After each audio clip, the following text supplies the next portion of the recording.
እስኪ በስመ አብ ወወልድ ወመንፈስ ቅዱስ አሐዱ አምላክ አሜን። እንደምን ዋላችሁ? አሜን። ቸርነቱ ማያልቅበት ልዑል አምላካችን እግዚአብሔር ለዛሬዋ ዕለት ቅዱስ አማኑኤል ለሚታሰብበት በሰላምና በጤና ጠብቆ እንኳን አደረሰን አደረሳችሁ። እዚህ እንድንገኝ የፈቀደልን አምላካችን ስሙ የተመሰገነ ይሁንልን። የምንነጋገረው ዘመናዊነትና ክርስትና ነው። ዘመናዊነትና ክርስትና ወይም ክርስትናና ዘመናዊነት በጣም ብዙ ነገሮችን አንስተናል። ዘመናዊነት ምንድነው? ሉላዊነት፣ ግሎባላይዜሽን እና ሴኩላሪዝም የሚሉትንም ነጥቦች አይተናል። አሁን ደግሞ ባጭሩ ዘመኑን የዋጀ ክርስትና ስንል ምን ማለታችን ነው? ሁላችንም ክርስቲያኖች ነን። ዘመኑም ዘመናችን ነው አሁን ያለንበት። እንግዲህ በተለያየ ዘመኑ ይመጣል፣ ሁሌም ይመጣል፣ ሁሌም ይሄዳል። ዘመን ሲመጣ ዘመን ሲሄድ ግን ይዞት የሚመጣው ብዙ ነገር አለ። ከዘመኑ ጋር አብረው የሚፈጠሩ ብዙ ነገሮች አሉ። የሰው ልጆች ቁጥጥር ውስጥ ለማስገባት ወይም ደግሞ ለሰው ልጆች ጥቅም ለመስጠት በየጊዜው ዘመኑን የሚጠቀሙበት ሰዎች ለመልካምም ይሁን ለክፉ የሚጠቀሙበት ሰዎች የሚያመጧቸው አዳዲስ ሐሳቦች አሉ። ጽንሰ ሐሳብ በሉት፣ ቴክኖሎጂ በሉት፣ የተለያዩ የፍልስፍና ሐሳቦችን ብትመለከቱ፣ የተለያዩ የምርምር ውጤቶችንም ጭምር ብንመለከት ከሰው ልጆች ጋር የተያያዙ ነገሮች ናቸው። ወይ ወደ እግዚአብሔር ለማቅረብ ወይ ከእግዚአብሔር ለማለያየት፣ ወይም ከእግዚአብሔር ጋር ስንጓዝ ጉዟችንን የበለጠ ቀላል የሚያደርግልን፣ ካለበለዚያ ደግሞ ከእግዚአብሔር ጋር ስንጓዝ ከእግዚአብሔር የምንለይበትን የተለያዩ መሰናክሎችን የሚፈጥሩ ሐሳቦችንም ይሁን ቴክኖሎጂ ውጤቶች በጣም የሚፈለስፉበት ዘመን አለ። ይሄ ዘመን ነው። ስለዚህ በእኛ ዘመናችን ምን ይመስላል? ምን ላይ ነው? አሁን ያለንበት ነው የናኖ ቴክኖሎጂ ላይ ነው። ምናልባት የኢሉሚናቲ ወይም ደግሞ የሰይጣኒዝም ትልቅ ደረጃ ላይ የደረሰበት ከበላዩ አካል ብለው ከሚጠሩት ከእግዚአብሔር ጋር ውጊያ ለማድረግ ዝግጅታቸውን የጨረሱበት ዘመን ላይ ነን ያለነው። ለኢትዮጵያውያን ብቻ አይደለም። እነዚህ ሰዎች ራሳቸውን በቁጥር ገድበው የዓለምን ሕዝብ ቁጥር እጅግ በጣም ወስነው እነርሱ ሊመስሏቸው የሚችሉትን ብቻ ተከታዮች አድርገው ሌላውን ሕዝብ ግን ከምድር ገጽ ማጥፋት የሚፈልጉባቸው ብዙ አይነት ሴራዎችን ያሴሩበት ዘመን ላይ ያለነው። ሳይንቲስቶችን ይጠቀማሉ፣ ፈላስፋዎችን ይጠቀማሉ። የተለያዩ ቴክኖሎጂዎችን በመጠቀም በዓለም ላይ ያሉትን ሰዎች ቁጥራቸውን እጅግ በጣም ለማመንመን ጥረት የሚያደርጉበት ጊዜ ላይ ነን ያለነው። እንግዲህ በተለያዩ በሽታዎችን ፋብሪኬት በማድረግ ጭምር በዓለም ላይ ያሰራጫሉ ማለት ነው። በሽታዎችን ፋብሪኬት በማድረግ ማለት ነው። ከዛ በኋላ በእነዚያ በሽታዎች ሰዎች እየተለከፉ እንዲሞቱ ይፈለጋል። የቁጥር መቀነስ ዓላማ ስላለ ማለት ነው። ከዚህ በተጨማሪ ይሄን የቁጥር ለመቀነስ የመጀመሪያው የሰው ልጆች መራባትን እንዲያቆሙ የማድረጊያው ትልቁ ስልታቸውም ይሄው ነው። መራባትን እንዲያቆሙ የሰው ልጆች ማለት ጋብቻን እርኩስ ነው ብለው እስከ መሰየም ድረስ፣ ካለበለዚያ ደግሞ ጋብቻም ከተፈቀደ ወንድ ከወንድ ሴት ከሴት ጋር መሆን አለበት ብለውም ሰይመው፣ ከዚህም የበለጠ ሲረቁ ደግሞ ጋብቻ ከእንስሳት ጋር እንጂ ከሰው ጋር ማስፈላጊ አይደለም በማለት ይሄም ደግሞ አልጠቅም ብሏቸው ጋብቻን ከሮቦቶች ጋር ማለት ነው። ከሮቦት ጋር በቃ በሰው ልጅ በሪሞት ከሚንቀሳቀስ ምንም አይነት ነፍስ እንቅስቃሴ ከሌለው አካል ጋር ማለት ነው። ከነዚህ ጋር ጋብቻን መፍጠር አስፈላጊ ነው በማለት ከዚህ የበለጠ ሲረቅ ደግሞ ጋብቻ ጭራሽ አያስፈልግም፣ ከሮቦትም ከሰውም ከእንስሳትም ከምንም ጋር አያስፈልግም፣ ሰው ብቻውን ቢሆን መልካም ነው። ብቻውን የሁሉ ሴራ የሚሰራው ለምንድን ነው? ከእግዚአብሔር ስራ ጋር ለመቃረን ነው። የእግዚአብሔር ሕግና ትእዛዝ ለማፍረስ ነው። የሰው ልጆች በምድር ብዙ ተባዙ ተብሏል። ከአምላክ ትእዛዝ በተቃራኒው ደግሞ እንዳይበዙ እንዳይባዙ፣ በምድር ላይ የሰው ልጆች ቁጥራቸውም እንዳይገን የርኩሳን መናፍስትና ከዛ ከርኩሳን መናፍስት ጋር የተጣቡ አካላት ብቻ የሰው ልጆች ብቻ ከነሱ ጋር እንደ ቃየል ልጆች አብረዋቸው እንዲኖሩ ማድረግ እንጂ በምድር ላይ መባዛት አስፈላጊ አይደለም እና እስከዚህ ድረስ የሰው ልጆች ላይ ሴራ ተሲሯል ማለት። እኛ ምን ያክል የባነንን ሰዎች ነን? እኛ ምን ያክል የነቃን ምን ያክል የገባን ሰዎች ነን ነው አሁን ትልቁ ጥያቄ። ይሄ እንግዲህ አሁን ዘመናችን የሚመስልበትን ነገር። ከዚህ በተጨማሪ እንግዲህ በእያንዳንዱ የማምከኛ መሳሪያ ደግሞ ይላክለታል። አሁን የፈለገ ቅዱስ ጋብቻ ቢሆን እንኳን ወይም ቅዱስም ባይሆን የሰው ልጆች ከተቃራኒ ጾታ ጋር ያላቸው ጋብቻ የወንድ ከሴት ጋብቻ ትክክል አይደለምም ስለሚያምኑ ስለሚዋለዱም ብለው ስለሚያስቡ እንዳይዋለዱ ለማድረግ ደግሞ የተለያዩ የመከላከያ ዘዴዎችን ደግሞ አውጥተውልናል፣ እየሰጡን ያሉት። በተለይ በኢትዮጵያው ሰፊ ክፍል የሚወስደው እንዲህ አይነቱ ነገር ነው። ኢትዮጵያውያን ብዙ ጊዜ ለግብረ ሰዶማውያን ለመሳሰሉት ተቀባይነት ስለሌላቸው ስለማይፈልጉት እንደሚቃወሙትም ስለሚያውቁ በሌላው መንገድ ኢትዮጵያውያንን መግደል ወይም ደግሞ ማመንመን ቁጥራቸውን መቀነስ የምንችለው በምንድነው ተብሎ ሲታሰብ የመጀመሪያው ይሄ የወሊድ መቆጣጠሪያን በመስጠት ነው። ስለዚህ በገፍ ነው የሚቀርብልን። ማስታወቂያው ይሰራል። በየጤና ጣቢያውን ብትሄዱ፣ በየሆስፒታሉን ብትሄዱ የሚለጠፉት ማስታወቂያዎች፣ በቴሌቪዥንም በመሳሰሉት የሚነገሩት ማስታወቂያዎች የወሊድ መከላከያን ማብዛት ነው። ሰዎች እንዳይወልዱ እንዳይዋለዱ። ትልቁ ነገር ደግሞ እኛ ድህነታችንን ነው ምክንያት የሚያደርጉልን። ድሆች ናችሁ፣ ለምን ትዋለዳላችሁ? በምን ልታሳድጉት? የተጋቡትም ሰዎች ደግሞ አንድ ይበቃኛል እኔ በምን ያሳድገዋል? እግዚአብሔር የሰው ልጆችን በምድር ላይ ብዙ ተባዙ ሲል የሚያሳድጉበትን ነገር ከልክሎ አይደለም። እግዚአብሔር ሰው አይደለም፣ ክፉ ሰው አይደለም፣ ስጋውን ሰጥቶ ቢላዋን የሚከለክል ማለት። ስለዚህ እግዚአብሔር ሲሰጥ መልካም አድርጎ እንከን የሌለበት አድርጎ ይሰጣል። ልጆች የእግዚአብሔር ስጦታዎች ናቸው ይላል ነብዩ ዳዊት። ስለዚህ የእግዚአብሔር ስጦታ ከሆነ ደግሞ የእግዚአብሔር ስጦታ የሚያስቸግር አይደለም ማለት። የቁጥርን ገደብ ከፈለጋችሁ ግን እግዚአብሔር ራሱ ለሰው ልጆች የሚወልዱትን የሰው ልጅ መጠን ገድቦታል። ወደድንም ጠላንም ከጥንት እንኳን የተጋቡት ሁሉ ነገር የደላቸው ያማረ የላመ የጣመ የሚመገቡ እናትና አባቶቻችን እንኳን ተጋብተው በእድሜ ዘመናቸው 50 60 70 ዓመት በትዳር ኖረው ከ10 ልጆች በላይ ወልደው ማያውቁ። ከ10 ልጅ በላይ አለኝ የሚል ሰው ብዙም አታዩም። እንድታውቁት ይሄን አታውቁም። ለምን? የተፈጥሮ የራሱ እግዚአብሔር የሰጠው መከላከያው ብዙ ስለሆነ ማለት። ተፈጥሯዊው መከላከያ ብዙ ነው። ስለዚህ ይሄ የእግዚአብሔር የሰው ልጆችን የመባዛት ሁኔታ የሚቋቋምበት የሚቆጣጠርበት መንገድ ነው። ሰዎች ሊጨነቁ አይገባም ነው። እንዲያ ከሆነ ደግሞ በፍልስፍናችን ሄደን ምን አገኘን? ጥያቄው በፍልስፍናችን ሄደን የወሊድ መከላከያ ተጠቀምን፣ ከአንድ በላይ አልወልድም ማለት። ነገር ግን ኑሯችን በበረከት ተሞላ ወይንስ በመርገም? ነገሩኛ ምላሻችሁ ፈልጓል። በበረከት ነው በመርገም ነው? ዛሬ ወላጅ በልጁ ይደሰታል ወይንስ ይከፋል? ስትመለከቱት እስካሁን ዛሬ ወላጅና ልጅ ይስማማሉ ወይንስ ይጣላሉ? በግልጹ ንገሩኝ። ይስማማሉ ይጣላሉ? ድምጻችሁን ከፍ አድርጉት። ይጣላሉ። ለምን? የሰው ልጅ ከእግዚአብሔር ርቆ በሄደ ቁጥር፣ የእግዚአብሔር በረከት ከሰው ልጅ በራቀ ቁጥር በሰው ልጆች መካከል ሰላም አይኖርም። እንድታው የሰው ልጅ ለእግዚአብሔር ሊገዛ ባልወደደው መጠን ይላል እግዚአብሔር የሰው ልጅ አሳልፎ ለማይጠቅም አይምሮ ሰጠው ነው።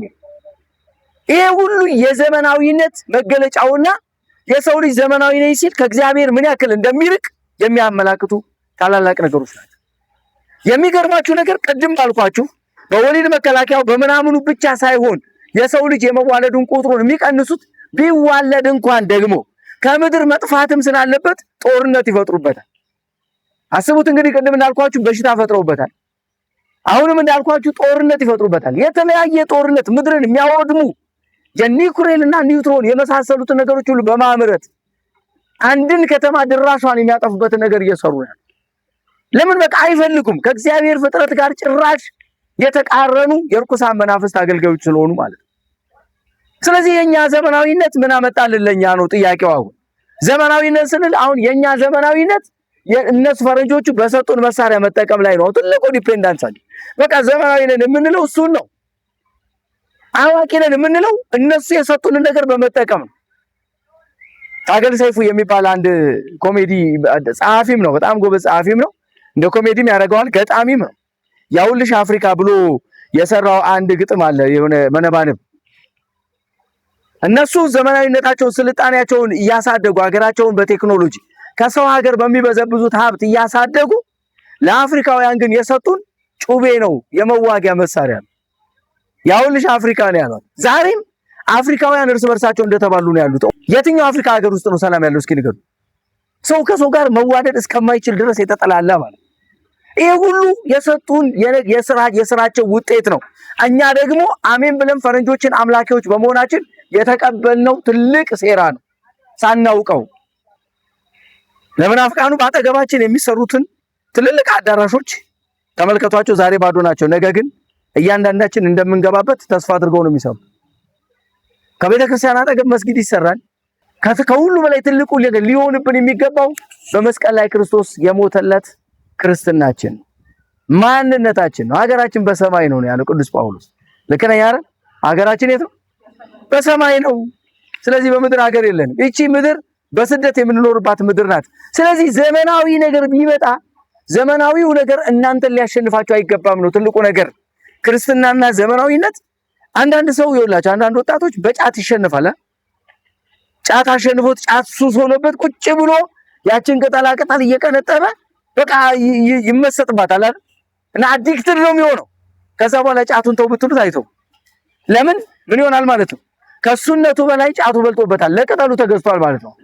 ቅጠሉን መግዛት የሚገባው የሰው ልጅ ለቅጠሉ ተገዝቶ ከዛ ውስጥ መውጣት አቅቶት እዛ ውስጥ ተቀብሮ ነው የምታገኙት። ትምህርት ቤት ይፎርፋል፣ ከስራ ቦታ ይፎርፋል፣ ከተለያዩ ነገሮች በቃ ይሄዳል፣ ይደበቃል። ጫቱ ውስጥ ነው የሚቀበረው። ጫቱ ውስጥ ቁጭ ይላል። በመጠጥ የተሸነፈ ሰው መጠጥ ውስጥ ነው የሚገኘው። በዝሙት የተሸነፈ ሰው ለዝሙት የሚጠቅመውን ሰው እያሳደደ በየቦታው ሲወድቅ ነው የምትመለከቱት ለተለያየ ነገር። ስለዚህ እኛ በዘመናዊነት የምንሸነፍ ከሆነ የምንገኘው ዘመናዊነት ስሩ ውስጥ ነው እንጂ ዘመናዊነትን ከኛ በታች አናደርግ። ከክርስትናችን በታች ነው ዘመናዊነቱ ማድረግ ያለብን። አሁን ግን ዘመናዊነቱ አሸንፎት ክርስትናውን። ስለዚህ እያንዳንዱ ክርስቲያን በስመ ዘመናዊነት ከእግዚአብሔር ቤት ርቆ ትመለከቱታላችሁ። ቤተክርስቲያን የማናት? የፋራ ሰንበት ትምህርት ቤት የሚመጣ ምንድነው ማለት ነው? ፋራ ነው። እሱ ግን ለመንደር ስላውደለደለ አራዳ ነው። እሱ ዘመናዊ ነው። በቃ አወቀ፣ ገባው ማለት ነው፣ ረቀቀ። ሰው ዓለሙን ሁሉ ቢያተርፍ አለ መድኃኒታችን ኢየሱስ ክርስቶስ። ሰው ዓለሙን ሁሉ ቢያተርፍ ማለት ይህን ዘመናዊ ነኝ የሚለውን ዓለም ሁሉ ቢያተርፍ ነፍሱን ግን ቢያጎድል ምን ይጠቅመዋል? ነፍስ ነች። ነፍስ እግዚአብሔር የዚችን ዓለም ጥበብ ሞኝነት አደረገው ይላል ቅዱስ ጳውሎስ። ምን አደረገው? እግዚአብሔር የትኛውን ነው እንደዚህ ያደረገው? የዚችን ዓለም ጥበብ ሞኝነት አደረገው አለ። በቃ ሞኝነት። ስለዚህ ማንም ሰው አወኩ ቢል አዋቂ አይደለም አለ። ማንም ሰው ጥበበኛ ነኝ ቢል ጥበበኛ አይደለም አለ። በእግዚአብሔር ፊት ሊጠበብ የሚወድ ቢኖር እግዚአብሔርን አምልኮ ይጠበብ ይላል። የሰማይና የምድሩን ምስጢር ተመራምሮ ማወቅ የማይችል ሰው እንዴት ጥበበኛ ነኝ ማለት ይችላል? የራሱን አካል ስሪቱን እንኳን የማያውቅ ሰው እንዴት ጥበበኛ ነኝ ማለት ይችላል? እስኪ አሁን ዓይንሽ ከምን እንደተሰራ ታስረጅኛለሽ? ልክ ነው። ውሃ አለው፣ የሆነ ጥቁር ነገር አለው። ከዛ ትንሽ ከጥቁሩ ደግሞ ደብዘዝ ያለ ነገር አለው። ከዛ ደግሞ የሆነ ውስጡ ደግሞ የሆነ የተቀጣጠሉ ገመዶች አሉ። ከዛ በኋላ እነዚህ ካሜራ ናቸው። ከዛ ወደ ውስጥ ይቀርጹና መልሰው ሪፍሌክት ያደርጋሉ።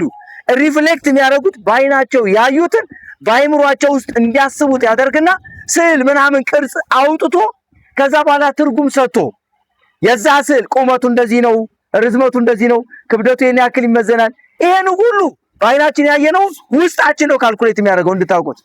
አሁን ስትጠየቁ እኮ በዚህ የመዘናችሁ ዛሬ ውስጥ የተሰራው ነው። ስለዚህ ገሊት ምን ታክላለች ቁመቷ ስትባሉ ሜትር ከ10 አካባቢ ትደርሳለች ትላላችሁ። ዓይናችሁ አይደለም ካልኩሌት ያደረገው ውስጣችሁ ማይንድ ነው። የዚህን ዓይንና የውስጣችሁ ካልኩሌት ማድረግ የሚችለውን የአይምሯችሁን ክፍል ማገናኘት እንዴት እንደቻለ እግዚአብሔርን ተመልከቱትና ሰው ራሱን አላወቀም። እና የትኛው ዘመን ላይ ብትደርሱ ነው እግዚአብሔር የሰራውን ስራ ማወቅ የምትችሉ? የትኛው ዘመን ላይ እንደው ለመሆኑ እስካሁን እዚህ ቁጭ ካላችሁበት ዓለምን መጨበጥ ትችላላችሁ? የሰው ልጅ የማሰቡ ገደብ፣ የሰውነቱ ገደብ እዚች ጋር እኮ ነው ያለው። ተመልከቱት። ዓለምን በሰራችሁት መሳሪያ ልትቆጣጠሩ ትሞክሩ ይሆናል እንጂ እናንተ ግን ያላችሁት እዚች ጋር ብቻ። ልብረር ብትሉ ከፍ ልበል ብትሉ እንኳን አትችሉም። ትችላላችሁ?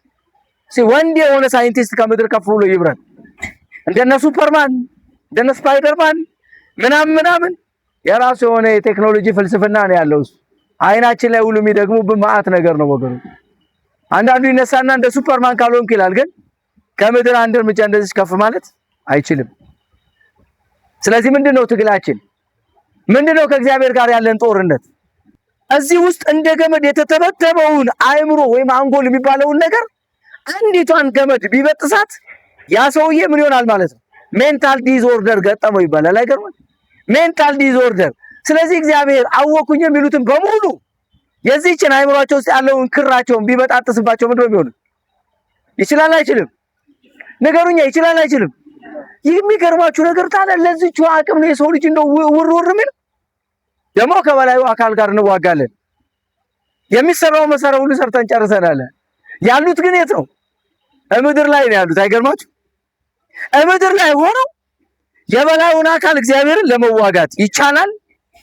ጥንቸልና መሬት ጽዋ ማህበር ገቡ አሉ እና ጥንቸል ከመሬት ጋር ጽዋ ገብታ ተራ በተራ ሊደግሱ ማለት የሰማችሁ እና መጀመሪያ ላይ የመሬት ተራ ደረሳትና መሬት ምን ችግር አለባት? ሁሉ በጇ ሁሉ በደጇ አይደል? ስትፈልግ ከወይኑ ስትፈልግ ከስንዴው እንደፈለገች አረገች፣ ደገሰችና ለጥንቸሎች ማህበር አቀረበችላቸው። ጥንቸሎች ድብን አርገው በሉ፣ ድብን አርገው ጠጡና የነሱ ተራ ሲደርስ ምን ደግሰው ነው መሬትን የሚያበሏት? ሲመሬትን አሁን እንዴት ነው የሚያበሏት? እስካሁን ምን ደግሳችሁ ነው መሬትን የምታበሏት? ግራ ሲገባቸው ጥንቸሎች ተነስተው ከመሬት ለማምለጥ መሮጥ ጀመሩ። ማለት ከመሬት ማምለጥ ይቻላል? ወዴት? የሰው ልጅ የዚህን ያክል ትንኝ ነው በእግዚአብሔር ፊት። እዚች እጁ ውስጥ እግዚአብሔር ይዞት ከዚች ተነስቶ እግዚአብሔር ነው ወጓለሁ ብሎ ሲያስብ ታያላችሁ። ዓለም እኮ የተያዘችው በእግዚአብሔር እጅ ውስጥ ነው። ክፉ ሰው ወፍ በእጁ ያዘና የቤተ ክርስቲያንን አንድ ሊቅ ሊፈትናቸው ፈለገ። አዋቂ ናቸው፣ ሊቀ ሊቃውንት ናቸው ሲባል ሰማና ካላዋረድኳቸው ሞቼ ይገኛሉ አለና ወፍ በእጁ ያዘ። ነፍሷ እንዳለ ነው፣ አልሞተችም። ከዛ በኋላ ሄደና አባቴ ይህች ወፍ ነፍስ አላት የላትም አላቸው። በእጁ ነው የያዛቸው። ገብቷል? እቺ ወፍ ነፍስ አላት የላትም አላቸው። አሁን ነፍስ አላት ቢሉት ጭምቅ አድርጎ ሊገላት፣ ስለዚህ ውሸታም ሊላቸው ነው ገሉ። አይ ሞታለች ቢሉት ደግሞ ውሸታም ይሄው ብሎ ደግሞ ሊያበራትም ምን አሉት? ሞቷም ህይወቷም በአንተ እጅ ላይ ነው አሉት። ገብቷችኋል አይደል? እንዲህ ነው በቃ። ስለዚህ የነዚህ ሰዎች ሞታቸውም ህይወታቸውም በእግዚአብሔር እጅ ላይ ነው፣ በእግዚአብሔር እጅ ላይ ነው። ምንም ማምጣት የማይችሉ ሰዎች በስመ ዘመናዊነት ግን ዓለማችንን እንደዚህ ሲያናውጻት ስንመለከት የነሱ ተጽዕኖ ደግሞ እኛ ቤት ውስጥ ገብቶ አጉል ፈላስፋ ሲያደርገን ማወቅ ያለብን ከክርስትናችን በላይ ዘመናዊነታችን እንደው የገባን እስኪመስለን ድረስ ባንመጻደቅ። በቃ ዘመናዊነትና ክርስትና ስንማር ትልቁ መልእክት ዘመናዊ ነን ብለን አንደነባበር። እንደው ግራ አይግባን። እውነቴን ነው። ራሳችንን አንኮፍሰው። የሆነች ቢምቢ የሆነ ጉንፋን ሲይዘን መሬት ላይ ወድቀን የምንቀር ሰዎች ትዕቢታችን ከፍ ከፍ አይበል፣ እንደው ወደ ሰማይ ከፍ ከፍ አይበል። እግዚአብሔርን አይገዳደረው። ተጠንቀቁ ወገኖች። ስለዚህ ክርስትናና ዘመናዊነታችንን እንዴት ተጠንቅቀን እንያዘው? ቀኖቹ ክፉዎች ናቸውና ዘመኑን ዋጁ ነው የሚለው። ዘመኑን እየዋጃችሁ በውጪ ባሉት ዘንድ በጥበብ ተመላለሱ የመጽሐፍ ቅዱስ ቃል ነው። ኤፌሶን ምዕራፍ 5 ቁጥር 16 ላይ ቤታችሁ ገብታችሁ አንብቡት። ኤፌሶን ምዕራፍ 5 ቁጥር 16፣ ቆላሲስ ምዕራፍ 4 ቁጥር 5 የቅዱስ ጳውሎስ መልእክታት ናቸው። እነዚህ ጥቅሶች ቤተክርስቲያንንና ክርስትናን በዘመን ከመታደስ ይልቅ ዘመንን የሚያድሱ መሆናቸውን ይነግረናል ይላል። ቤተክርስቲያን ከዘመናት በላይ ናት። ለምን? አምላኳ የዘመናት ሁሉ ፈጣሪ ስለሆነ፣ የዘመናት ሁሉ ቀማሪና አስገኚ ተቆጣጣሪም ስለሆነ ቤተክርስቲያን ዘመኑን ተዋጃለች እንጂ ዘመኑ ቤተክርስቲያንን አያሸንፋትም። አያችሁ? ስለዚህ ዘመኑን ዋጁት አለ። የሰው ልጅ ወይም ክርስቲያን ከሌሎቹ ዓለማውያን ዘመናውያን ሳይንቲስቶች በላይ በእግዚአብሔር መንፈስ ቅዱስ ስለሚመራ ዘመኑን መዋጀትና ማስተካከል ይችላል። ለምሳሌ ሰዎች መንኮራኩር ሰርተው ወደ ሰማይ ሊያመጥቁ ይችላሉ። ተግባባን? መንኮራኩር ሰርተው ወደ ሰማይ ሊያመጥቁ ይችላሉ። ነገር ግን የእግዚአብሔር ቅዱሳን መንኮራኩሩን አማትበው ከሰማይ ማውረድ ይችላሉ? አይችሉም? ታዲያ የትኞቹ በለጡ? እነዛኞቹ እኮ ለዘመናት ደክመዋል። እሺ ከምድር ወደ ሰማይ መምጠቅ የሚችለው እንዴት ነው ብለዋል። ያን ውጤት አስገኝተውታል። አንድ የእግዚአብሔር ቅዱስ ሰው ግን እነሱ የሰሩትን እንዳይሰራ ማድረግ ይችላል። አይገርማችሁ? የትኛው ነው የሚበልጠው? እንደሱ ከሆነ ደግሞ ቅዱሳን በመንኮራኩር ሳይሆን በደመና ደግሞ ተነጥቀው ዓለምን እያዳረሱ በስብከተ ወንጌል ሰውን ሁሉ ይመልሳሉ። እነ ቅዱስ ጳውሎስ ሐዋርያት በሙሉ በደመና ተጭነው ነበረ ዓለምን ሁሉ ይሰብኩ የነበረው። በደመና ተጭነው ነው እያልኳችሁ ያለሁት። ከላይ የምትመለከቱትን ደመና በእግዚአብሔር ስም ውረድ ይሉታል። ደመናው ከላይ ይወርድና ዝቅ ይልና ይቀመጣል። ይወጡና ደመናው ላይ ይቀመጣሉ። ደመናው ተይዞ ደግሞ እነሱን ወደሚፈለግበት ቦታ ይወስዳቸዋል። አይገርማችሁ? ብዙ አትጨነቁ።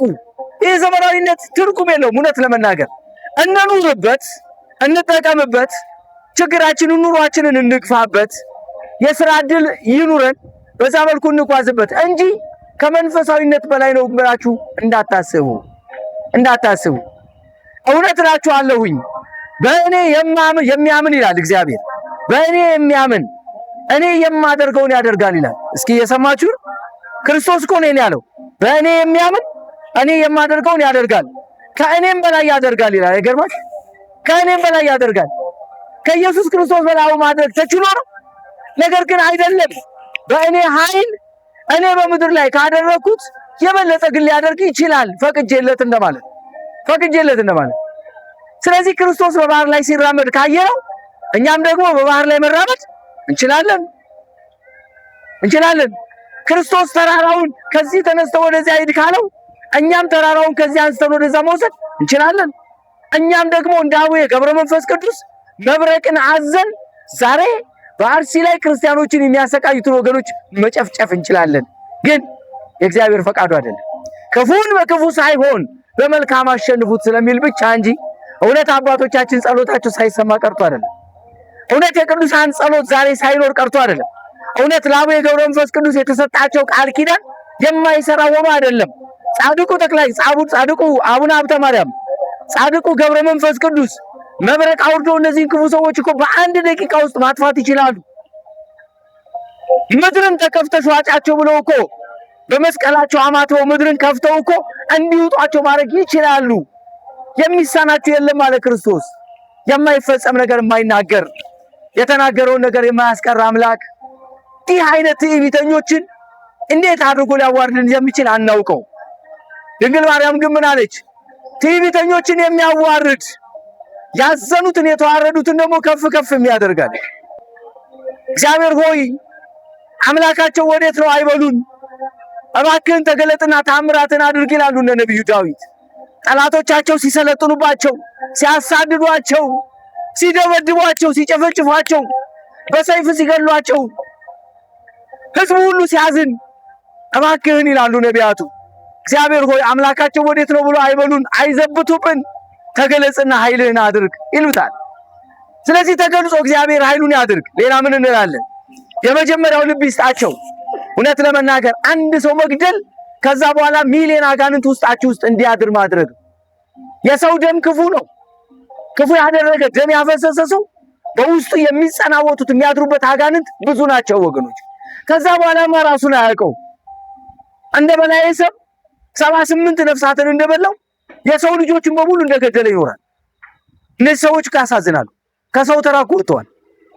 ሰውን ገለው የሰውን ስጋ ቆርጦ እኮ የሚበሉ ናቸው። ምን ይባላል አሁን? ናከባድ ነው። ርኩሳን መናፍስት ስለሰለጠኑባቸው ማለት ነው። እና ዘመኑን ዋጀት የሚለው ቃል ኪንግ ጄምስ ቨርሽን እንደሚለው ማለት ነው ሪዲሚንግ ወይም ደግሞ ሪደምፕሽን የሚለውን የእንግሊዝኛ አቻውን ይጠቀማል ይላል።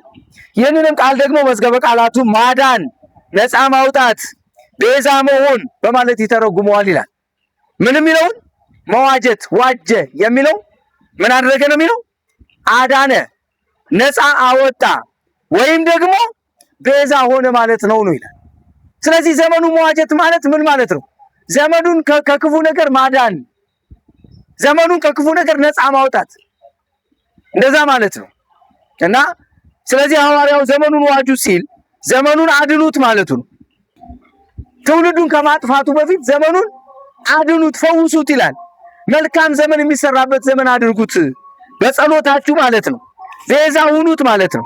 በመሆኑም ሁሌም አዲስ የሆነችው ቅድስት ቤተክርስቲያን ዘመንን የምታድስ ዘመን የማያልፍባት ለዘመኑ በሚገባ ስርዓት ምዕመናኖቿን የምትመራ ዘመናዊ ከመባል በላይ የሆነች ስንዱ እመቤት ናት። በደንብ ልናስብ የሚገባን ልጆቿም እንዲሁ ናቸው ነው። ልጆቿም ዘመኑን መዋጀት የሚችሉ ናቸው። ለምን ከተባለ ሁሉ ማድረግ የሚችል ጸሎት አላቸው ይላል። ምንድነው ያላቸው? ሁሉ ማድረግ የሚችል ምንድነው ያላቸው? ጸሎት አላቸው። ሁሉ ማድረግ የሚችል ምን አላቸው? እምነት አላቸው። እምነት አላቸው። የሰናፍጭ ቅንጣት ታክል እምነት ቢኖራችሁ እኮ ነው የሚለው የሚሳናችሁ የለም። የሚሳናችሁ የለም ምን ማለት ነው? የሚመጣውን ክፉውን ሰው ድንጋይ ሁን ብትሉት ድንጋይ ይሆናል። ቀደም እኮ ያልኳችሁ ያለው ድንጋይ ሁን፣ ሰማዩ ደረቅ ነው። ነገር ግን እግዚአብሔር ሆይ ዝናብ እንዲዘንብ አድርግ ብትሉት እግዚአብሔር ማዘዝ ትችላላችሁ። የሚታዘዝ አምላክ ሆኖ ሳይሆን በፍቅር ግን የሚገዛ አምላክ ስለሆነ፣ ስለዚህ እምነታችሁ ሁሉ ማድረግ ይችላል። ለምን ትሸነፋላችሁ? ለምን ዝቅ ትላላችሁ ነው እያለ ያለው። እንለፈው። ብዙ ነገሮችን ማየት ይቻላል። የመስቀሉ ቃል ለማያምኑት ሞኝነት፣ ለኛ ለምንድን ግን የእግዚአብሔር ኃይል ነው ይላል። ስለዚህ መስቀሉን የሚይዝ ሰው አሸናፊ ነው። መስቀሉን የሚይዝ ሰው ድል አድራጊ ነው። ስለዚህ ክፉ የሆኑት ክፉ መናፍስት ያደሩባቸውም ሰዎች ሊያሸንፉት አይችሉም፣ በመስቀሉ ሁሉ ማድረግ ስለሚችል ማለት። ስለዚህ እኛ ደግሞ መስቀሉ አለን፣ ማተቡ አለን፣ በአንገታችን ላይ አስረነዋል። ግን ፈሪዎች ነን፣ ግን ድንጉጦች ነን። የሚያሳዝነው ነገር አንዳንዱ ፈላስፋ ምን ይላል? የፕሮቴስታንቱን እምነት ይመለከትና ማተብ አንገት ላይ ለምን ታስራለህ ይላል። ዘመናዊ ስለሆነ ማለት እሱ ዘመናዊ ነው። አሁን ማተቡ መበጠሱ ዘመናዊ ሆኑ። ዘመኑንም እየዋጀን ማተባችንንም አጥብቀን። ስለዚህ ለምን ታደርጋለህ ማተብ? መጽሐፍ ቅዱስ እኮ ስለ ማተብ ምንም የሚለው ነገር የለም ይላል። እስኪ እናንተ ስለዚህ ጉዳይ ምን ትላላችሁ? አሁን ወደ እናንተ ላምጣውና እንደዚህ የሚል መናፍቅ ቢገጥማችሁ ምላሻችሁ ምንድን ነው የሚሆነው? አይ ማተብማ ያስፈልጋል፣ ይፈቀዳል፣ መጽሐፍ ቅዱሳዊም ነው ብላችሁ የምትናገሩበትን ጥቅስ ስጡኝ እስኪ። አቤት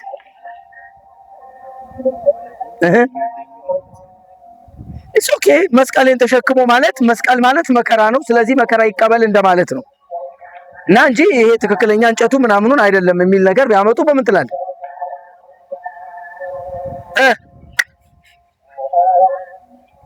ማተባችሁን በጥሱ፣ ማን አዘዛችሁ? መጽሐፍ ቅዱስ ሰሩ አይልም የሚል ነገር ቢመጣ ምንድነው መከላከያችሁ? ምንድነው መልሳችሁ?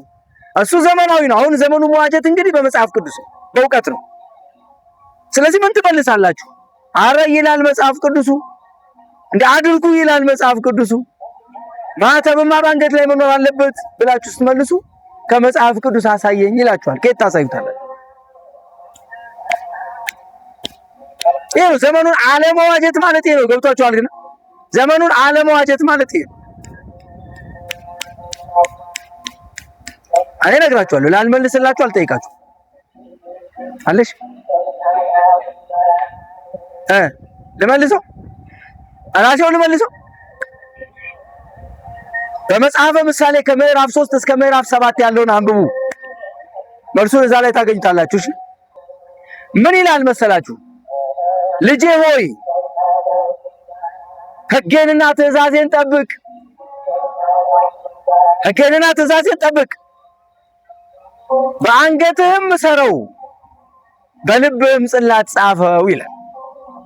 በአንገትህ ምን በለው እና በምን እንሰረው? የእግዚአብሔርን ሕግና ትእዛዝ በምን እንሰረው? ሁለተኛ የሕግ ሁሉ ፍጻሜ ምንድነው? በመስቀሉ ላይ ክርስቶስ ዋጋ የከፈለልን እሱ ነው። ይህን መስቀል ባየን ቁጥር የእግዚአብሔር ሕግና ትእዛዝ ትዝ ይለናል። በአንገታችን አስረነዋል፣ በልባችንም ጽላት ደግሞ እንጽፈዋለን።